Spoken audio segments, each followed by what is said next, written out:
कि क्या बताएं, कुछ समझ नहीं आ रहा है। मेरा पेपर 21 को था, बढ़िया तैयारी से दिया था, बहुत उम्मीद थी। इसके लिए मैंने वीडियो मेंस की तैयारी नहीं की कि इधर उधर भटकने से अच्छा है एक पेपर पर फोकस किया। एग्जाम बाद जो न्यूज पेपर में आ रहा है उससे और पुलिस की तरफ से जो कोर्ट में कहा गया है उसके बाद तो कोई उम्मीद भी नहीं है इस भर्ती से।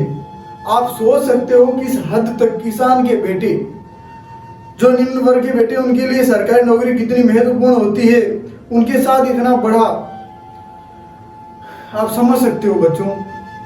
दोस्तों, सर पिछले रीड में 81% थे। ये एक और विद्यार्थी का दर्द आप सुनना। सर पिछले रीड में 81%, आप में से विद्यार्थी है। सर पिछले रीड में 81% थे, एसएसटी से मेहनत की थी साल भर, वो रद्द हो गई। कोई बात नहीं, दिल को दिलासा दिया, फिर लग गए सेकंड ग्रेड की तैयारी में और पूरी उम्मीद ली कि इस बार सिलेक्शन लेंगे।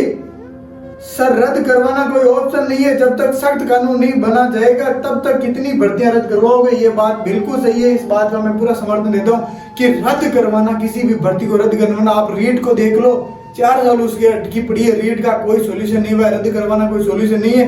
अगर आज के 3 साल पहले, 2 साल पहले हम जागृत हो जाते कि जिस प्रकार से राजस्थान में 4 साल में 9 से 10 भर्तियां के पेपर लीक हुए, बार बार जो बड़े स्केल पर पेपर लीक होते हैं, कब तक आप सुरेश ढाका, भूपेंद्र सारण वही नाम वापस आ रहे हैं तो सोल्यूशन तो कोई हो ही नहीं रहा है। अगर वही नाम वापस आए हैं, बिल्कुल सही बात है, अगर वही पेपर लीक वाले माफिया वापस आ रहे हैं, वही नाम वापस आ रहे हैं, तो एक कानून से ही कुछ हो सकता है। तो रासू का एनएसए, राष्ट्रीय सुरक्षा कानून को लागू करवाना है। इसके लिए हमें बड़े स्केल पर सरकार को चेताना होगा। हमें क्या करना चाहिए, आप हमें बताओ।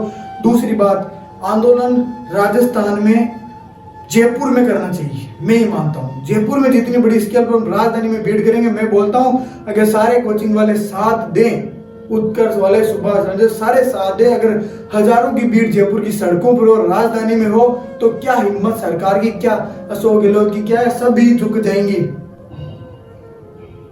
सभी झुक जाएंगे। दोस्त, आपके एसएमएस से, आप ही के लोगों के भेजे हुए एसएमएस में पढ़ रहा हूँ, इतना दुख हुआ इनको पढ़ के कि मतलब क्या हो रहा है हमारे सिस्टम में। कितने परेशान हो आप लोग, मैं समझ सकता हूँ, इतने ज्यादा परेशान हो कि कुछ समझ में नहीं आ रहा, ना आप पढ़ पा रहे हो, ना आप सीटी कुछ भी रीड आगे तैयारी कर पा रहे हो। आप बहुत ज्यादा व्यतीत हो। इस समय आपकी जो स्थिति है बहुत ज्यादा खतरनाक है। तो मैं समझता हूँ हमें कोर्ट में जाना चाहिए। क्या मेरा निर्णय सही है, आप मुझे ये बताओ। क्या आपको भी लगता है हमें कोर्ट में जाना चाहिए और इसके खिलाफ एक बड़ा आंदोलन करना चाहिए? तो